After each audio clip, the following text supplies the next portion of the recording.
à cette émission de la saison 2 d'Évoluons avec l'âme des célébrités.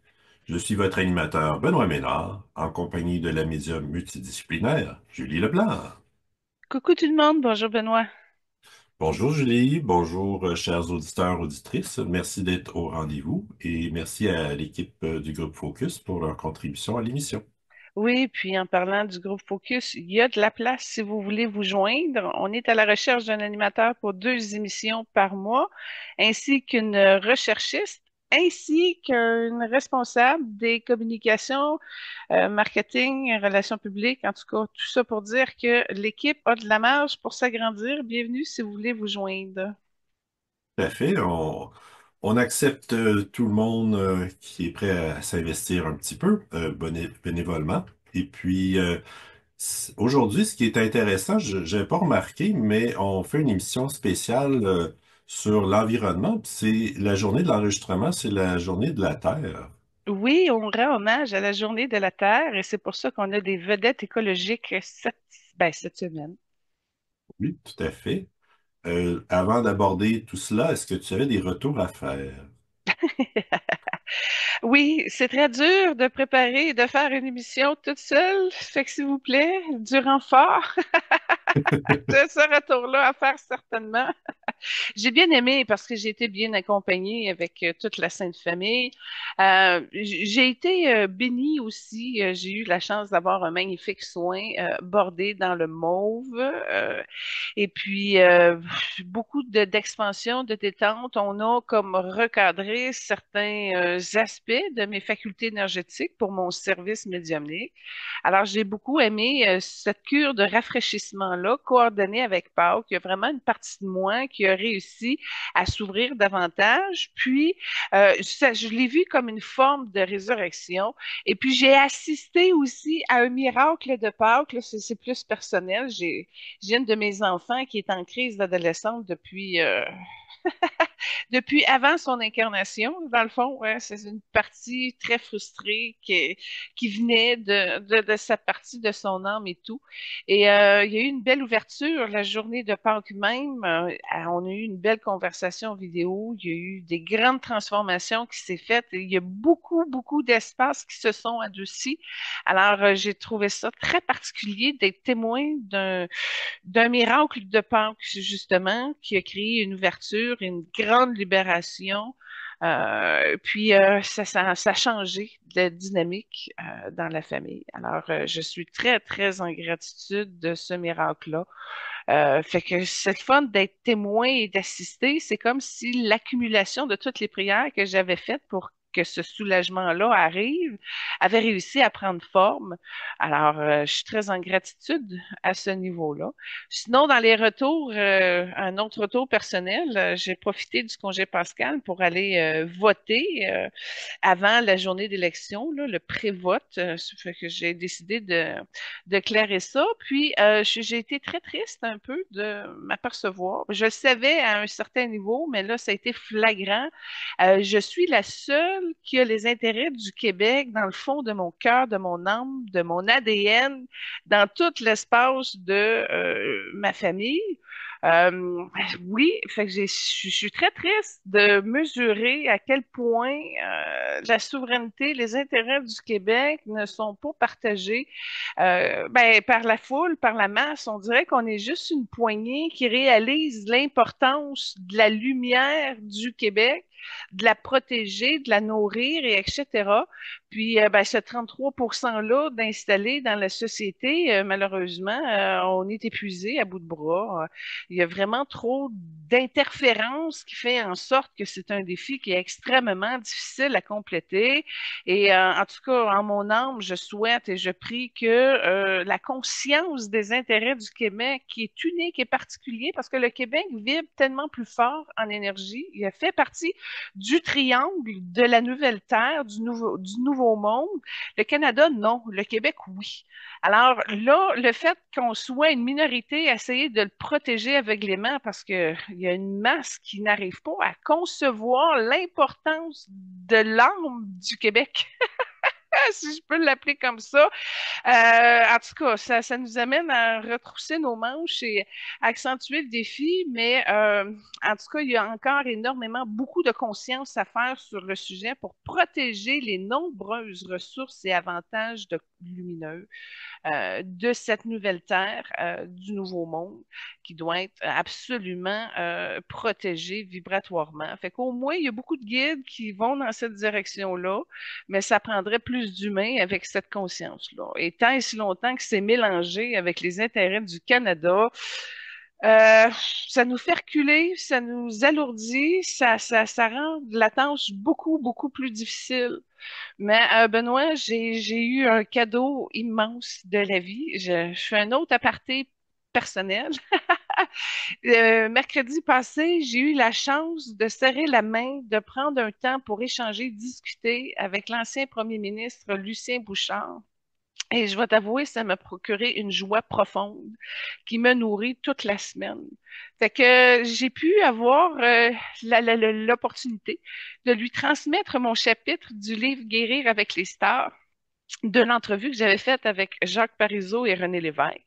Alors, je lui ai transmis, je lui ai donné. Fait qu'il y a peut-être des connexions en même temps qui vont s'ouvrir au niveau de sa conscience parce que de ce que j'amène dans la compréhension du chapitre, c'est une partie que Lucien ne peut pas comprendre. Le vaisseau des âmes spécialisés en politique, entre autres, de comment ça fonctionne, l'importance de protéger les intérêts du Québec, décrite par l'âme de Parizeau et de René Lévesque, et etc.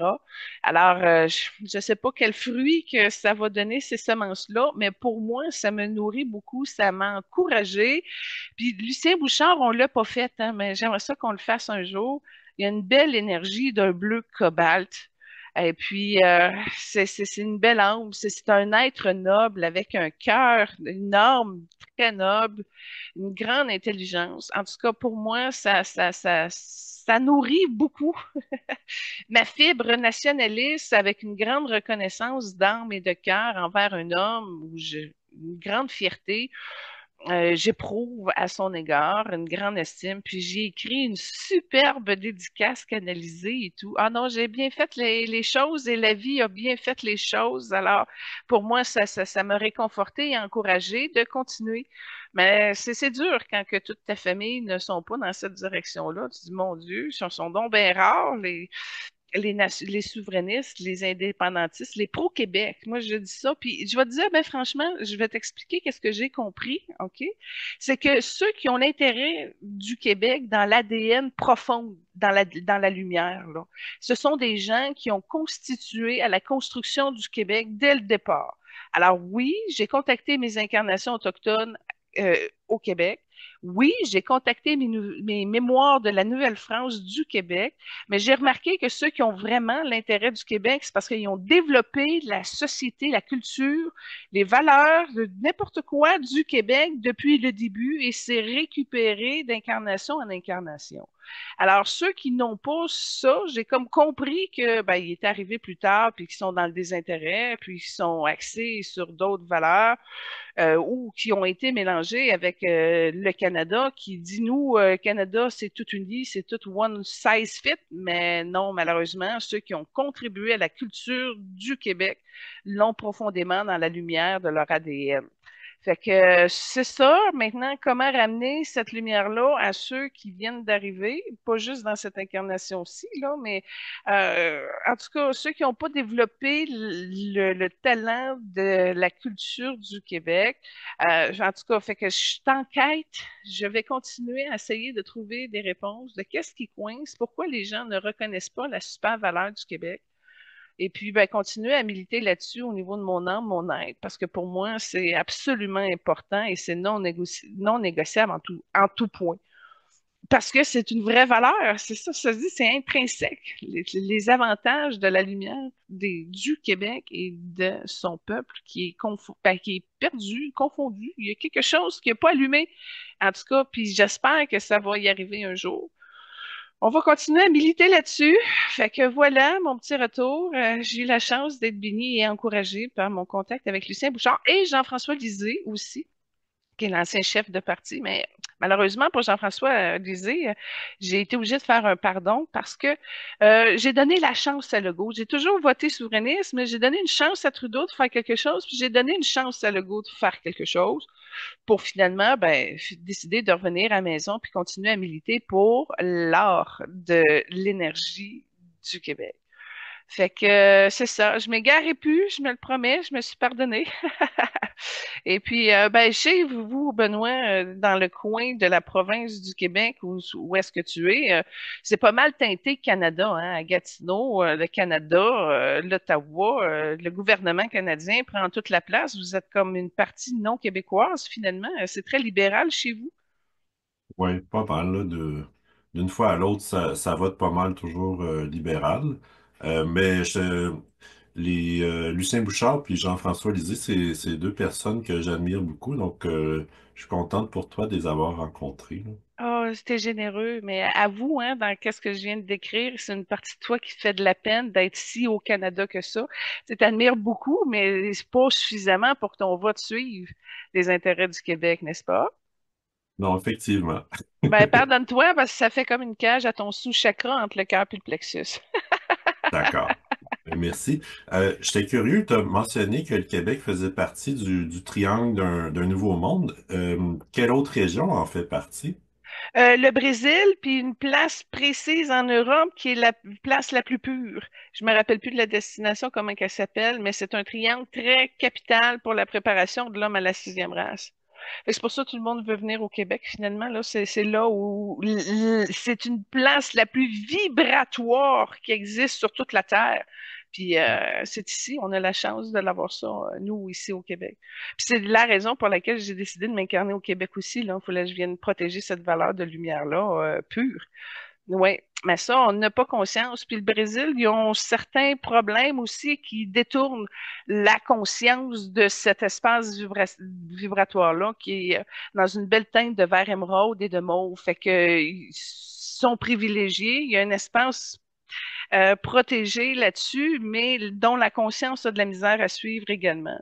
Mais ça fait partie du triangle du Nouveau Monde qui est en train de s'élaborer. C'est où j'ai vu ça comme information? Écoute, ça fait des années, ça me vient pas à la mémoire rapidement, là. Mais je suis pas la première qui en parle. Je crois qu'ils en ont parlé dans le livre Télos de Maître Saint-Germain. C'est un livre qui est sorti dans les années 2000, là. Ok, parfait, ben merci. Euh, je voulais juste revenir un petit peu sur l'émission que tu as faite sur la Sainte Famille. D'abord, merci pour l'émission. C'est un réel cadeau dans le sens où il y a des parties canalisées de méditation qui s'apparentent à des méditations qu'on peut faire avec toi ou même euh, des passages qu'on aurait vus à travers les rayons sacrés. Donc, je trouve que c'est un réel cadeau d'écouter cette émission-là. C'est extrêmement motivant, puis ça nous permet de s'épanouir. Puis moi, en faisant l'écoute, j'étais tellement intéressé à en savoir davantage sur différents éléments de l'émission que j'ai décidé de lire le livre, ou en fait les deux livres dont tu fais référence dans l'émission, puis éventuellement, on fera un retour approfondi sur l'émission en question. OK, mais plus loin que ça, OK? Il y a eu un changement de vibration dans ta fréquence octroyé par Joseph d'Arimathie. Donc, il a accepté de t'amener à un cheminement quelconque, donc te baigner dans toute son aura avec son beau mauve, si on peut dire, puis ça s'est aligné. Donc, comme si Joseph Arimathie était bien rentré dans tes énergies, puis qu'il a accepté de te donner la drive de la maîtrise qu'il possède pour t'amener à plusieurs autres niveaux d'où ce que tu es rendu. Donc, c'est vraiment un emballement intérieur qui va t'amener à cheminer et à progresser rapidement. Tu vas sauver du temps, tu vas sauver bien des marges de conscience. Il y a quelque chose qui va bien s'alchimiser, puis là, toi, tu vas grandir, mais fois 4, là. Ton taux vibratoire, ta conscience, ta portée, ta présence, ton âme, il y a beaucoup de choses qui vont se transformer parce que là, tu es rendu comme un disciple, entre guillemets, si je peux prendre ce terme-là, des mages, du clan des mages, de l'ordre des mages. Fait que, il y a un renouveau là qui est déjà activé chez vous, qui donne déjà un spin, si on peut dire, énergétique et vibratoire, qui va t'amener à la poursuite de ton ascension, puis qui va c'est supporté par Saint-Germain, hein. Fait que oui, Joseph d'Arimathie, mais Saint-Germain est dans le décor, pas très loin en arrière. Fait que tu vas avoir le violet en plus qui va t'aider beaucoup à cheminer. Puis ça, c'est comme un peu Mère Marie qui te l'a accepté. Tu as eu une belle grâce de Mère Marie, une belle bénédiction parce que tu as bien fait ton chemin d'évolution jusqu'à présent, puis tu es prête à être initiée avec cette sainte famille-là. Fait que ensemble, ton âme a dit oui, oui, je le veux. Et puis, il y a déjà des transformations qui sont là. Puis, tu vas voir, pendant toute la lecture du livre d'Anna, grand-mère de Jésus, et Anna, la voix des Madeleines, tu vas vraiment arriver à développer ton don de l'architecture parce que tu peux pas juste le lire comme ça. Tu as une mission en arrière. Fait que, vu que tu es une personne très cartésienne, puis qui aime la philosophie, la psychologie, etc., tu n'auras pas le choix de le travailler, de te faire des tableaux, des liens. Ah, ça, c'est apparenté avec qui? Connexion, nani, nana. Fait que c'est comme un peu la préparation de l'émission du retour 2 de la Sainte Famille qu'on va faire ensemble. Puis là, toi, tu vas être capable de voir, oh, attends un peu, Anna, premier mariage, 2 enfants, deuxième mariage, 12 enfants. Là, tu vas faire le lien, OK, Marie est arrivée là. Là, les enfants de Jésus, parce qu'il y a 3, 4 femmes dans le dessin aussi, il y a eu des enfants avec 3, 4 femmes.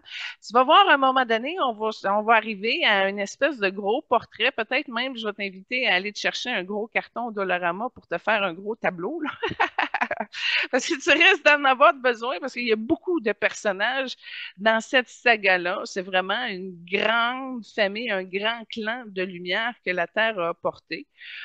Et puis, à partir de ce moment-là, tu vas voir, tu vas être pleinement satisfait de ta conscience, de comment tu l'as amené dans ta compréhension, puis en même temps, ton âme va bénéficier de toutes les transformations nécessaires. Fait que c'est un travail qui ne sera pas je prends le livre puis ça finit là. Non, non, tu vas vraiment comme bien, bien t'investir dans cette partie-là. Puis c'est dommage parce que tu étais déjà fort occupé. Fait que là, on va te rajouter une tâche, un loisir, un passe-temps divin qui va qui va t'amener à mieux estimer toute ta fibre et la reconnaissance de ton âme puis de ton être dans ton cheminement d'évolution. Fait que c'est comme un loisir spirituel qui s'ajoute. Ben, c'est parfait. Je l'accueille les bras ouverts, puis merci de ce cadeau. Ben, c'est parce que tu as voulu le prendre, hein? Je vais te dire, ben, franchement, les âmes en énergie, ils vont toujours tout le temps donner ceux qui vibrent l'unité. Mais quand ils acceptent de prendre quelqu'un pour l'amener plus loin, c'est parce qu'il y a une très bonne volonté de l'élève, entre guillemets, là. Celui qui veut suivre le chemin, là, la route, la quête, l'illumination, le Saint Graal. Ben, là, c'est une question de choix puis de responsabilité. Puis, ils prennent pas des personnes qui sont pas dans cette maturité-là d'honorer cette partie-là de qui ils sont. Fait que quand l'élève est prêt, le maître arrive. Ah, voilà. Parfait. Donc, c'est tout ce que j'avais comme retour. Ben, Euh, écoute, je vais t'en faire un du retour de Patrick Roy, OK? Imagine-toi donc que mon garçon est arrivé avec une blonde à Pâques. Et puis, la blonde, elle a son père qui a joué dans la Ligue nationale de hockey et qui a joué pour les Avalanches du Colorado dans les années 1996. Fait que moi, quand j'ai vu ça, j'ai fait «Oh!» Je disais «Hey, ton père, as-tu joué avec Patrick Roy?» Elle était pas capable de me le dire. J'ai fait «Oh!» Fait que là, ça reste une question en suspens pour ma quête de reconnaissance. Et j'ai trouvé ça le fun que j'aille quelque chose qui se produit et qui me rapproche de ma quête de Patrick Roy. Et puis, cette nuit, ça a été particulier. J'ai fait un rêve où, au contraire, là, le week-end Pascal vient de passer, là. Fait que je me suis dit, bon, ben, le gérant a peut-être semé la graine du message au niveau de la famille des rois. Et là, ben, cette nuit, j'ai eu comme un contact où j'étais avec Jonathan et des gens qui gravitent autour de Jonathan. Et j'ai vu finalement ben, que ce que j'avais passé comme message à eux, ben, j'avais pas mal raison, dans le sens que c'est un petit peu plus bordélique. Il y a plus d'ego, il y a plus de ressources, il y a plus de personnes prestigieuses, si on peut dire, dans cet entourage-là. Fait que là, ça apportait une genre de confusion et j'ai vu à quel point Jonathan n'était pas réceptif à l'évolution qui lui était proposée à cause de tous ces facteurs-là. Fait que j'ai été contente d'avoir une mise à jour. Moi, j'arrivais avec mon beau souhait, ma belle intention, avec l'optique de pouvoir faire évoluer tout ça. Et là, j'ai eu comme la lecture de comment l'énergie est placée. Et je me suis rendu compte que ça sera pas si de la tarte que ça, d'arriver à quelque chose de fantastique qui pourrait mieux les unir à qui ils sont. Fait qu'en tout cas, j'ai été contente de la préparation que j'ai eue. Ça va me permettre de recadrer, de rephaser, de m'adapter, de passer peut-être différemment au niveau de ben, ma stratégie, si est-ce une stratégie. Mais tout ça pour dire que, en tout cas, c'est le fun de voir comment ça évolue, puis comment qu'on me prépare. Puis en tout cas, fait que je le rencontre le 6 juin pour ma photo, fait que ça va continuer à cheminer d'ici ce temps-là. Mais j'aime bien comment on me prépare à avancer dans des situations qui sont autant évidentes pour quelqu'un de simple, autant très complexes pour quelqu'un qui a une vie de ce train de vie-là, finalement. Alors voilà pour mes retours. Parfait. Ben, enchaînons avec les invités du jour, alors. Oui. Alors, on a Greta Thunberg et Al Gore. Ouais, ben ça, spécial jour de la Terre, c'est important au moins d'avoir des représentants qui parlent. Parce que là, avec la vague conservatrice et la vague trumpiste, on s'entend-tu que les effets climatiques et la conscience de l'environnement reculent de beaucoup. Alors, c'est une cause qui a besoin de militants conscients de plus en plus pour arriver à amener une influence au niveau des gouvernements qui s'entêtent à aller dans la direction contraire. Alors, c'est du gros défi. Puis, c'est vraiment le sujet le moins facile à coordonner tout le monde ensemble pour arrêter ça. Pourquoi? Parce que dans le film La Belle Verte, ils l'ont, la solution, c'est que tu sors toute l'industrialisation, puis tu arrêtes de polluer complètement à la source. Mais pour ça, ça demande tellement de changements de comportement, de changements individuels, pas juste au niveau collectif, puis arriver à ramener des mesures quand on a un taux de confort et une certaine qualité de vie au détriment de la nature. C'est ça que je disais à mes enfants, il y a pas longtemps, il y a plus de place sur Terre comme telle qui n'a pas été souillée par le passage des humains. Tu sais, tu vas te promener dans le bois, là, tu vois les déchets, tu dis, voyons, je suis tout seul. Oui, tu es tout seul là, mais il y a plein de gens qui ont passé avant toi puis qui n'ont pas fait attention. Il n'y a plus de place où tu peux dire, hey, je mets ma main à l'eau puis je bois une gorgée d'eau. Tout est pollué. Même tu prends des bouffées d'air, c'est même pas de l'air frais, c'est très pollué. Fait qu'il n'y a plus de place, sauf les espaces où l'homme n'a jamais été. Puis encore là, l'homme est un homme de défi. Il va y aller, il va y aller sur l'Himalaya, il va y aller dans les espaces où ce que personne n'a été. Bon, fait que finalement, ça devient très difficile de trouver un coin tranquille sur la planète. Alors, il faut aller dans les terres sacrées, protégées par des nombreuses générations ou ce qui n'ont pas rentré dans la conscience industrielle pour arriver à ce type d'espace-là. Puis même si tu fais super attention, ben, ça ne veut pas dire que les eaux ne seront pas polluées par les eaux avoisinantes, puis que l'air ne sera pas pollué par l'air avoisinante. Bon, fait que c'est très un gros défi d'équilibre et de survie de l'espèce. Parce que là, toutes les prévisions, les prophètes, les grands médiums ont tout annoncé que là, à un moment donné, on va se sentir à Cuba, en plein Québec, là, puis tout en bas va avoir tout brûlé. Fait que le problème d'immigration, on n'a pas fini d'en avoir des problèmes d'immigration à plus ou moins long terme. Alors, oui, c'est dangereux. Il y a des grands enjeux, puis peu de conscience, puis encore là, peu aligné. Moi, je te donne un exemple. J'étais allée à un tournoi de basketball en fin de semaine avec ma fille à l'hôtel Universel à Québec. Il n'y avait aucune place qui avait un bac de recyclage, je te jure. Là, j'arrive avec ma bouteille en plastique, je la mets où? Eh ben, on recycle pas. Comment ça, on recycle pas? Ben, on n'a pas de place pour mettre les bacs, puis c'est trop compliqué à gérer. Je dis là, vous êtes une micro-ville, vous autres, là. Hein? Vous recevez des millions de personnes par année, là, puis 100% tout s'en va aux poubelles. Vos contenants de produits nettoyés, la cuisine avec les cannes, puis tout ça, là, tout s'en va aux poubelles, tout. Fait que là, c'est très difficile. La conscience n'a pas changé. Puis, il y a beaucoup de paresse écologique, malheureusement. Et puis, finalement, j'ai ramassé tous mes verres, mes bouteilles et tout ça, et je les ai mis dans mon bac de recyclage rendu à la maison. Et là, moi, je suis tout seul là-dedans. Comment tu veux que je... Tu sais, ça marche pas, Mhm. ça marche pas. Il y a une non-conscience, les gens jettent, c'est facile. On continue à consommer des tubes de pâte à dents, même si ça se recycle pas, même si on n'a rien à faire avec ça. Il y a des millions de tubes de pâte à dents qui se retrouvent dans les poubelles. Puis, tu sais, encore là, fait que ça devient très compliqué d'arriver à respecter l'environnement. Puis regarde, nous au Québec, avec la taxe carbone, on y arrive là à améliorer le sort.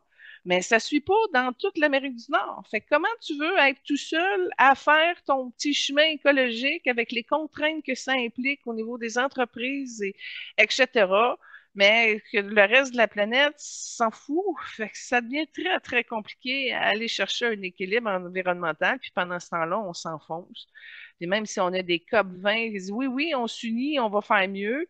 Tu arrives dans le contexte économique, ils sont même pas capables de s'occuper des infrastructures, des santé, des services de base, etc. Non, non, ça s'est très, très mal géré depuis de nombreuses décennies, puis on s'embourbe, on s'embourbe. Et du coup, on laisse ça à nos futures générations, puis pire que ça, c'est qu'on va revenir dans la merde qu'on a créée dans cette vie-ci et dans ceux d'avant. Fait que c'est ça qui se passe, là. Il y a une spirale infernale qui creuse la détériorisation de ce monde. À cela s'ajoute la violence. À ça s'ajoutent les guerres. À ça s'ajoutent tous les polluants, les arbres chimiques, etc. Oh non, on n'est pas sorti du bois. Ouais. Est-ce que par hasard, on aurait peut-être une prière à faire pour la Terre? Je vais t'avouer, j'en fais souvent des prières pour la terre et je la fais dans le rose parce que c'est vraiment le manque d'amour qui amène tout ce genre de comportement-là et de destruction-là. Et puis, il y a un courant qui existe qui est une énergie féminine. Alors, joins-toi à cet égrégore-là. Tu vas pouvoir comme continuer à nourrir et à porter cette conscience-là au niveau de la Terre. Mais je te le dis, c'est un égrégore qui est beaucoup plus faible. Si tu regardes l'égrégore de la pédophilie, il est beaucoup plus fort. Fait que tu vois, la pédophilie a un courant plus fort que ceux qui amènent de l'amour pour protéger la Terre et l'environnement. Fait que c'est ça, je te dis, là, c'est très désorganisé au niveau de la conscience individuelle, qui se reflète aussi dans une désorganisation de la collectivité ainsi que des influences. Fait que oui, faisant tout le temps, mais c'est par tes choix individuels que tu peux arriver à faire ça. Exemple, j'ai pris un sac, puis je suis passée dans ma rue, j'ai ramassé dans le fossé, j'avais un sac et demi de choses à ramasser. C'est pas à moi, c'est pas mes affaires, mais c'est ma Hmm. planète. Fait que fais ton mieux, puis fais-en plus, puis déjà ça, ça va être déjà mieux. Parfait. Donc, on peut commencer avec Greta Thunberg et la première trame que tu as choisie, c'est une chanson rap de Soliloque intitulée L'armée des ombres. Puis un des refrains que j'entendais, c'est Ils ont l'argent, mais on a les gens. Oui, ben, rassemblons-nous, on peut avoir un ballon plus fort pour renverser les choses. Hmm. Écoute, si on y va dans Greta, elle est particulière, Greta, OK? Parce qu'elle est de ces âmes blanches incarnées dans ce monde. Et dans les âmes blanches, hein, il y avait Bobby Jones, qu'on avait fait, le super golfeur, qui était dans les blancs exclusivement. Et j'avais dit à cette époque-là, les âmes blanches sont très rares. Ben, tu vois, Greta, c'est la deuxième qui a une âme blanche en 2 ans. Et puis, ce qui est difficile aussi, c'est que Greta, ça fait longtemps qu'elle milite pour la conscience de la planète Terre. Et ce qu'on m'a montré, c'est qu'elle avait une incarnation dans les années 1850 et l'industrialisation commençait, le charbon se développait de plus en plus. Et déjà, OK, elle avait la conscience des dangers du charbon parce que ça avait déjà tué plusieurs membres de sa famille.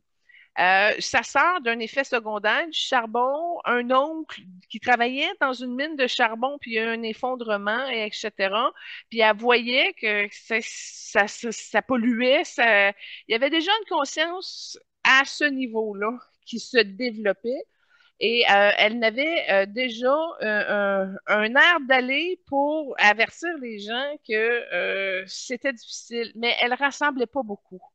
Et j'ai trouvé aussi une incarnation qui se faisait sur une autre planète, dans un autre espace, dans un autre univers, où elle avait déjà commencé.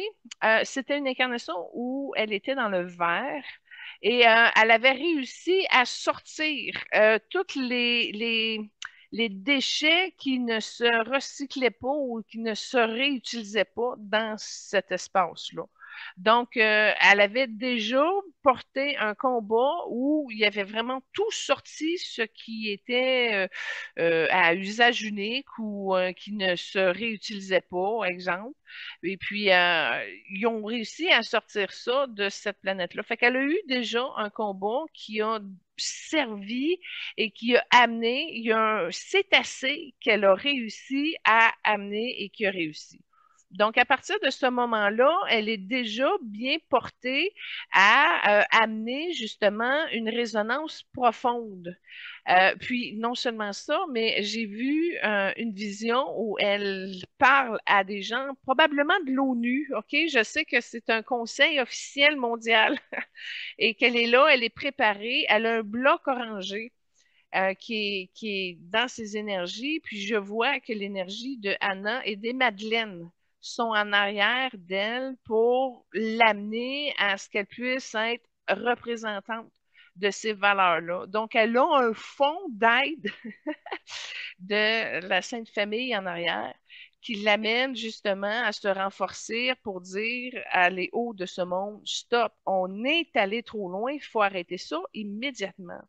Mais il y a une contrepartie aussi par rapport à ça. C'est une autre planète, c'est même pas ici, et c'est une incarnation où elle est un scientifique un peu dingue. Et elle travaille justement les armes chimiques. Et il y a eu un dommage qui a été fait à son poumon, puis il est décédé de cette manipulation d'armes chimiques. Donc, il y a une partie de son âme qui veut réparer et qui veut faire attention justement pour éviter les pièges et les encombrements qu'elle a vécu dans cette vie-là où ce que ça a plus détruit l'espace où ça a été expérimenté. Alors, ce qui est le fun chez Greta, c'est qu'elle a été capable d'aller chercher beaucoup de ses forces pour réparer un peu une erreur, si on peut dire, qui a dévasté et tout. Fait qu'elle a comme compris le ravage que ça peut faire sur une civilisation, une planète ou un espace quelconque. Et puis, depuis tout ce temps-là, pour se pardonner d'une manière ou d'une autre, elle a approché et adouci au niveau de son cœur toutes ces valeurs environnementales-là qui sont très calculées. Puis quand on regarde à plus moyen long terme, OK, elle va y arriver dans des hautes fonctions diplomatiques. Donc, elle va continuer à être une âme blanche avec son carré orangé. Puis elle va militer, elle va avoir une conscience juridique qui va venir l'assister, puis elle va faire face toujours à cette peur de la destruction de la Terre.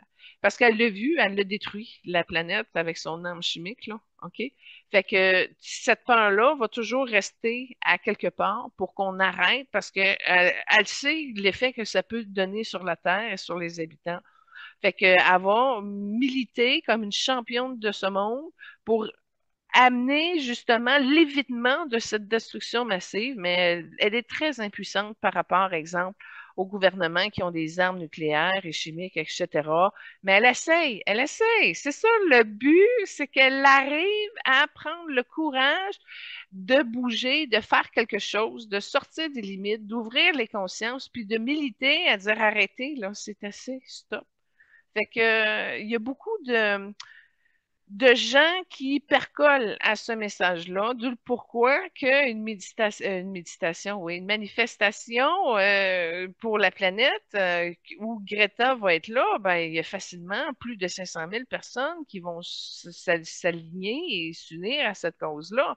Mais malheureusement, même s'ils sont là pour militer, leur changement, leur comportement, leur manière qu'ils gèrent, leur détritus n'est pas nécessairement bien aligné. Fait que c'est un gros, gros défi, autant collectivement qu'individuellement que mondialement. Puis elle orchestre ça comme une vraie chef d'orchestre. Puis elle n'a pas fini. Mais en passant, ce que j'ai vu tantôt quand j'ai dit dans son futur là, qu'elle allait continuer à militer là-dessus avec un aspect légal, à ce niveau-là pour avoir un meilleur contrôle, pour justement sévir là où ça doit se faire, puis arrêter là où ça passe plus, là. Fait que toute son incarnation va être vouée là-dessus, mais elle a déjà un problème, c'est-à-dire qu'elle a déjà reçu des menaces de mort, puis elle a de l'interférence qui l'amène à reconsidérer sa protection et sa sécurité d'un autre angle. Parce que c'est quand tu milites et tu déploies beaucoup de lumière, ben, ça perturbe l'ombre, ça perturbe ceux qui ont le pouvoir de l'ombre et qui ont perdent probablement des avantages financiers ou même qui détruisent un peu la conscience de ce monde au profit de l'argent. Fait qu'elle a peur. Puis malheureusement, cette peur-là ne se dégagerait pas. On le voit quand même à son futur. Fait que tu vois, en tant que militante qui veut protéger et servir son avenir, hein, parce que c'est ça, dans le fond, la peur, c'est de ne pas avoir un avenir parce que ça va être autodétruit puis il n'y aura plus rien d'accessible. Euh, Elle lâchera pas le morceau, elle va aller jusqu'au bout. Ça fait partie de ses motivations profondes.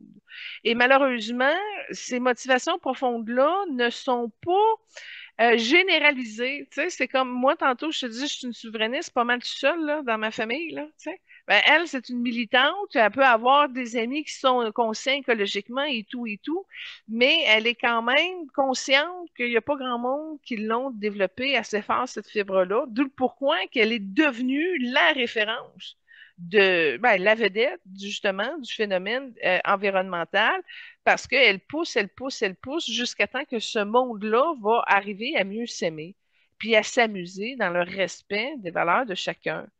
Fait que c'est beau ce qu'elle fait. Puis elle est très jeune, Benoît, tu me diras quel âge elle a. Je ne sais pas quel âge elle a, mais tu vois déjà que cette conscience-là est arrivée très tôt dans son plan de vie et qu'elle va le militer jusqu'au bout parce que c'est vraiment au niveau des dépens humains que ça joue au bout du compte. Fait que la survie de tous. Son nom complet, c'est Greta Tintin Eleonora Thunberg. Elle est née en Suède, puis elle a 22 ans, puis elle est quand même assez petite, elle mesure 4 pieds 11. Oh wow! Elle est dans l'oranger, son 4 pieds 11. Mais tu vas voir, elle va voir sa valeur. Il y a quelque chose qui va s'assurer, puis elle va remonter. Puis tu vois, sa prochaine marge de conscience est à 5 pieds 6 dans le bleu cobalt. Fait qu'il y a quelque chose qui va se transformer avec elle. Mais en même temps, tu vois, son 4 pieds 11, qui est un petit peu dans l'orangé, est là pour prendre sa place pour la conscience du petit. Fait que c'est très important, la conscience du petit, parce qu'il y a beaucoup de petits en dessous de l'humain, autant au niveau des animaux, des plantes, des arbres, la végétation, etc. Fait elle le pousse dans la conscience du petit. Mais ça, là, c'est des âmes extraordinaires, hein, parce que Mère Teresa l'a poussé dans la conscience du petit, etc. Fait qu'il y a moyen de faire son chemin, puis c'est peut-être mieux de le faire quand tu es petit, puis tu passes en dessous un peu, puis que tu arrives justement à tu sais, quand elle se présente, là, ben, il n'y a rien d'imposant jusqu'à temps qu'elle décide de passer son message avec émotion et là, ça saisit tout le monde. Fait que, il y a des cartes cachées dans sa grandeur, c'est intéressant. Oui, tout à fait. qui est intéressant aussi, c'est que dès l'âge de à peu près 8 9 ans, elle avait un intérêt par rapport au changement climatique. Puis c'est vers 11 ans que elle a fait une dépression, puis une genre d'anorexie mentale liée à l'anxiété face à l'écologie puis au changement climatique. Puis elle a une sœur, puis les deux ont été diagnostiqués avec le syndrome d'Asperger, un trouble obsessionnel compulsif, un déficit d'attention, puis un mutisme sélectif. Donc, elle et sa sœur, un peu dans le même bateau. Bon, te parler de quand elle a commencé, mais moi j'ai vu qu'à 4 5 ans, il y avait déjà des résonances, puis il y avait déjà des portes là-dessus. Puis l'Asperger, il est important dans son plan de l'âme parce que c'est vraiment cette obsession-là qui l'a permis à progresser puis à se rendre là où est-ce que c'est rendu. Puis comme je te dis, c'est quelque chose de bien installé que ça se dérogera pas. Elle va continuer sur cette tangente-là tant et si longtemps que elle va y arriver. Fait que tu vois, moi je trouve ça très bien que sa différence soit à notre service puis que sa spécialité, sa spécificité, entre autres au niveau d'Asperger, là, fait en sorte que c'est l'accélérateur qui fait qu'on n'aura pas le choix de l'écouter puis de la comprendre, puis parce qu'elle est rentrée dans cet univers-là complètement. Alors, ça fait en sorte que c'est pour ça que c'est une écologiste qui s'est dégagée parmi les autres, parce qu'elle a cette faculté-là en son âme de pouvoir arriver à être suffisamment à l'aise, puis complètement dans cet univers-là, dans ce monde-là, pour arriver à faire progresser. Mais je vois qu'elle a des grosses, grosses chaînes, elle a des limites. Il y a beaucoup de choses qui l'arrêtent encore. Puis quand je dis des grosses chaînes, c'est vraiment des grosses chaînes. Fait que j'ai pas vu que c'était des chaînes attachées à elle, mais c'est des chaînes qui sont dans ses énergies, puis qui fait en sorte que ça l'arrête, on arrête sa progression, puis elle se fâche, puis elle devient rose, puis là, elle est capable d'avancer un petit peu plus. Fait qu'elle a vraiment quelque chose d'embarquer, d'imbriquer en elle qui fait en sorte que ça se pousse. Puis tu vois, le fait d'avoir une sœur qui a à peu près les mêmes caractéristiques, ça, c'est de l'appui. Ça, c'est un très, très important parce que avant le social, ça prend justement un acolyte proche là, qui stimule puis qui t'encourage à aller plus loin, qui c'est un motivant. Puis en même temps, elles peuvent se comprendre parce qu'ils partagent les accès à ce même monde-là. Fait que tant mieux si le courage vient de là.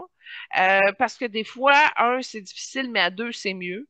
Puis à deux, ça peut être difficile, fait qu'ensemble, ça peut être encore plus mieux. Fait que j'espère qu'elle va continuer d'avoir un noyau comme ça qui va l'aider à prendre forme dans ses positions et de les militer justement pour l'avancement de la conscience collective. Fait que ça, c'est bien, parce que tout seul, c'est dur. À deux, c'est mieux. Oui, puis pour valider ce que tu as dit, elle a dit mon autisme dans les bonnes circonstances, c'est un super pouvoir. Sans ça, je n'aurais pas fait de grève parce que j'aurais été comme tout le monde. Il faut sortir des sentiers battus et nous devons commencer à prendre soin des autres et accepter nos différences. Non seulement ça, mais si elle n'avait rien fait, son Asperger, là, l'aurait comme mis de la pression, une fermeture de pression. Ça aurait été très, très difficile, comme des grosses dépressions. Fait que le remède de sortir de cette fermeture-là, c'est justement de prendre action, puis d'ouvrir, puis d'avancer pour justement créer l'ouverture nécessaire pour que ça devienne une force et non pas quelque chose qui la contraint. Je suis tout à fait d'accord avec ça. Puis tant mieux parce que c'est vraiment ce qui lui a permis de révolutionner la conscience collective de plusieurs pays aussi à la fois. Mais ça a commencé par son pays natal, là. Je ne sais plus si c'est la Suède ou la Suisse que tu as dit tantôt. Mais déjà là, elle a été très saisissante en partant. Fait qu'elle a commencé par chez eux, puis au moins, tu vois, la vibration de ce pays-là, c'est un beau jaune avec un beau bleu, indigo un peu, mais en arrière-plan. Fait qu'ils ont été très réceptifs et très contents de ses positions à elle, puis ça jouait un catalyseur important pour permettre justement de pouvoir le monter au niveau mondial. Donc, elle a eu l'apport et le concours de son propre gouvernement qui l'a assisté et milité et qui était très heureux d'avoir une belle jeune femme qui militait tous ces aspects-là, mais qui avait une main quand même pas tordue, mais serrée. Tu vois, fait qu'elle va arriver avec son message, c'est cute, c'est sympathique, c'est bien présenté, mais attention, il y a une drave de femme en arrière qui est très, très forte et qui sait où ce qui s'en va. Et ça vient de l'origine de son bloc orangé. Fait que son bloc orangé fait en sorte que c'est une femme très solide, peu importe l'âge qu'elle a. Puis le blanc qui est dominant dans son âme est là pour épurer partout ce qu'elle passe. Même s'il y a des résistances, son blanc, il pourrait être plus fort, par exemple. Ça, je le regardais tantôt. Oui, c'est vrai, c'est blanc, mais si tu le mets par rapport à un blanc maîtrisé comme Bobby Jones, tu vois que c'est faible encore. Elle a une marge à le maîtriser, à le développer, à fusionner davantage avec qui elle est pour que son image de dame blanche avec son moteur orangé là, soit encore beaucoup plus fort. Puis non seulement ça, mais et aussi dans des dimensions archangéliques. Ok. Tu mentionnais que sa sœur était d'un soutien précieux. C'est en fait toute la famille est tissée serrée. Puis c'est quand même une famille, on pourrait dire, d'artistes. Son père était acteur et réalisateur, sa mère chanteuse, puis elle avait un grand-père comédien. C'est parce que les gens n'ont pas le choix. Quand elle arrive avec la vérité pure, ça secoue, ça ébranle les consciences, ça redresse des choses dans la structure énergétique. Puis là, tu sais, même nous, nos enfants, hey maman, pourquoi ça? Tu sais, fait qu'à un moment donné, les enfants nous arrivent à faire des ouvertures de conscience inévitables à un moment donné. Puis en plus, quand la personne qui t'amène cette prise de conscience-là s'habite pleinement, puis arrive dans une douceur simple, mais vraiment forte, puis t'amène à cette réalité-là, à un moment donné, tu peux plus la contourner. Puis, c'est ça, elle a un pouvoir de dissuasion qui est très fort, justement, avec la simple vérité qu'elle énumère, avec l'intensité émotionnelle qui est en arrière par la conscience qu'elle y met. Fait que c'est clair que ça rassemble, puis c'est clair que tout le monde est conscient que c'est une lutte qu'elle peut pas faire tout seul. Fait que tant mieux, je suis très heureuse que la famille ait pu dire, regarde, c'est clair si elle a réussi à se rendre jusqu'à les paliers politiques de ce monde, c'est parce qu'elle a eu un soutien très proche de sa famille, de ses amis, de ses professeurs, de tous les gens à qui elle est et qu'elle reflète justement un changement de comportement ou de conscience à tous les niveaux. Sa sœur, OK, check bien ça, elle est rose avec une base orangée. Elle a deux couleurs, elle aussi, mais pas comme un cube comme elle a Greta. Mais tu vois que c'est un rose qui a des reflets orangés, genre corail, ou en tout cas, elle a ces deux couleurs-là. Fait que c'est comme si elle amène l'amour que Greta n'a pas avec son orangé et son blanc. Et puis, sa mère, elle a un petit peu de jaune aussi, puis sa mère est de type stressé et organisé. Fait que c'est elle un peu qui a amené le mot d'ordre de garde, t'es pas content, mais change la loi.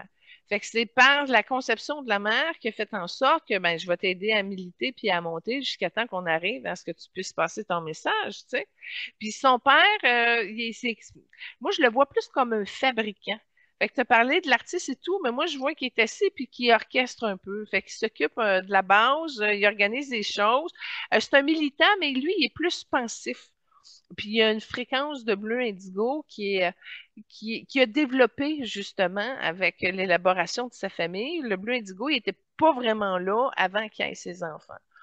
Fait que, il y a quelque chose qui fait en sorte qu'au niveau de son ego, il est capable de bien gérer la base de la famille, de manœuvrer, mais comme un opérateur de machinerie lourde. Il est assis dans la pépine, là, puis là, ça bouge, puis là, il orchestre ci, il orchestre ça. Bon, il est conscient aussi des manifestations à organiser et tout. Fait que c'est comme un relais secret, si on peut dire, qui amène les bases au niveau de ce projet-là et de cette famille-là. On pourrait dire son ascension en termes de d'implication pour la protection de l'environnement, ça a été de gagner un concours d'écriture sur le climat en partageant ses peurs des changements climatiques à l'âge de 16 ans. C'est suite à ça qu'elle a rencontré notamment un écologiste important.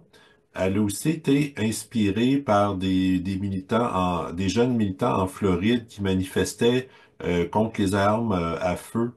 Donc, ça a comme un peu enclenché euh, ces idées de faire de la grève scolaire pour mobiliser les gens contre le réchauffement climatique. Puis, elle a évidemment participé à de nombreuses manifestations pour le climat à travers le monde. Puis, de ce fait même, elle a entraîné des millions de personnes à sa suite. C'est trop peu encore, je te dirais. Le changement de conscience a été faible. Malgré tous ces gens-là qui ont réussi à immobiliser, je te dis, ce n'est pas fini. Puis en arrière de tout ça, il y a un karma d'une chasse aux sorcières qui est encore dans ses blessures. Genre, on recule de 100 ans. Tantôt, je parlais de 1850. Là, je te remets ça peut-être 100 ans avant, 1750. Et c'était une incarnation où ce qu'elle était verte. Et puis, elle essayait justement, là, c'était comme l'oppression du pouvoir. C'était pas au niveau environnemental, mais c'était atroce de fait que tu n'avais pas de procès, tu étais exécuté. Tu sais, fait qu'elle avait déjà un aspect à mettre fin aux atrocités du pouvoir dans une âme plus verte, mais avec beaucoup de karma parce qu'il y avait beaucoup de noirs autour d'elle à cette époque-là. Fait que c'est très difficile, justement, d'arriver à allumer les consciences au niveau du pouvoir pour ramener de la justice, l'équilibre, protéger le plus faible, puis en même temps arriver à une sérénité. Mais tu vois que c'est pas terminé chez elle. Oui, elle a peur qu'on s'en prenne à elle, ça c'est clair. La chasse aux sorcières que je parlais tantôt, plus ce que je disais par rapport à cette incarnation-ci, où elle a déjà eu des menaces, puis des pressions, puis il y a du monde qui ont déjà essayé de la faire taire, mais elle refuse tout ça. C'est non. Elle a une autonomie rassembleur qui provient de sa nature angélique. Fait que c'est pas plus compliqué, puis ça s'arrêtera pas jusqu'à temps que le divin œuvre son grand plan. Elle milite pour ça, puis elle va aller jusqu'au bout parce qu'elle a les coups des franges. Puis elle les voit, les erreurs, est capable de les reconnaître, est capable d'améliorer les situations, mais en même temps, elle manque de coffre, de délicatesse. Ça passe, ça rough avec son message, puis ça crée des vagues. Elle, tu sais, elle n'a pas peur des effets que ça peut avoir jusqu'à temps que ça tombe dans sa cour, là. OK. Une des choses qu'elle a dites quand elle a commencé à faire des manifestations, c'est il faut une nouvelle façon de penser. Pour les adultes, tout est compétition et vous voulez toujours gagner. Nous devons coopérer et partager les ressources de la planète d'une façon juste. Très important, puis c'est tout à fait vrai, puis c'est non seulement vrai, mais c'est universel. On voit ça dans toutes les nations. Les jeunes, tu sais, je sais pas pourquoi, mais on les prend pour des épais, puis pourtant, ils ont tous les codages pour réussir à nous sauver le derrière avec toutes les négligences qu'on a fait. Tu sais, on regarde le fleuve, là, tu sais, le fleuve fait partie du legs du Québec. C'est un héritage, c'est du patrimoine, mais on fait pas attention. Il y a même des contenants là proches de Cornwall où il y a des produits chimiques enfouis dans le fleuve. Tu sais, c'est qui a pensé ça? Qui a laissé faire ça? Pourquoi que on va contaminer le legs, l'héritage, le patrimoine du Québec en fonction des gens qui déversent un paquet d'affaires dedans? C'est comme à un moment donné, c'est ton pouvoir, qu'est-ce que tu en fais, tu sais, puis pourquoi tu le fais au détriment des autres? Puis tu vois ça dans toutes les époques, dans toutes les générations, il y a tout le temps des, des esprits malades qui arrivent à contaminer puis à handicaper le restant des générations qui vont suivre, tu sais. Fait qu'on en a chez nous, il y en a partout, elle a 100% raison, puis au moins il y a quelqu'un qui le dit. Fait que bravo, Greta. J'aimerais annoncer la deuxième trame que tu as choisie. C'est un remix de Fatboy Slim intitulé Right Here, Right Now. Donc, dans le fond, mettons-nous maintenant à la tâche, là. Ouais, ben j'aime beaucoup Fatboy Slim. C'est pour ça que j'étais très heureuse qu'il y ait quelque chose de Fatboy Slim. Puis oui, agis maintenant, mais tu sais, Benoît, agis maintenant. Ben, on fait quoi avec les containers de produits chimiques dans le fleuve Saint-Laurent? Tu sais, agis maintenant, OK, mais je fais quoi? Je suis toute seule. Je suis même Hmm. pas connectée d'une manière ou d'une autre, ni avec aucun pouvoir politique, ni avec aucun pouvoir écologique. Fait que si je fais quoi? Je m'en vais devant l'entreprise, puis je dis enlève-le. Enlève-le ton conteneur. Puis là, peut-être il va y avoir deux, trois personnes qui vont venir, peut-être qu'on va être cinq, mais encore là, les manifestations n'arrivent plus à influencer. Ça pouvait faire une différence quand ça commençait, là. Mais moi, quand je vois les manifestations de syndiqués qui disent Ah, je veux plus, je porte plus attention là-dessus. Tu comprends-tu? Il y en a trop, c'est comme l'ultime manière d'y arriver. Puis encore là, ça change-tu vraiment la donne? Tu sais, s'il n'y a plus d'argent, il n'y a plus d'argent, même si tu manifestes, là. Tu sais, d'un autre côté. Fait que c'est très difficile d'arriver à changer les choses, mais au moins elle porte l'espoir, au moins elle y croit, au moins elle porte sa voix pour rassembler, parce que c'est que par la masse qu'on peut arriver à le rassembler. Si on est 3 millions de personnes qui disent enlève ton conteneur contaminé du fleuve, ben ça a plus de chances à y arriver. Mais encore là, il y a tellement tout le monde qui fait n'importe quoi avec l'environnement. Ça, on peut pas militer partout tout le temps. Tu sais, là, on regarde juste pour le plastique, on n'arrive même pas à trouver un accord, là, les plastiques à usage simple. Là, les conservateurs veulent les enlever, là, les libéraux les ont amenés, là, les entreprises chialent, là, les consommateurs chialent.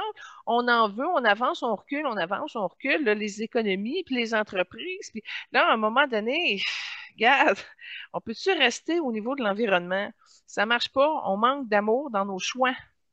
Un grande union de la famille. La famille, ensemble, ont écrit deux livres. Le premier, ça s'appelle Scène de cœur, puis ça porte sur les peurs du réchauffement climatique. Le deuxième, ça s'appelle Notre maison est en feu.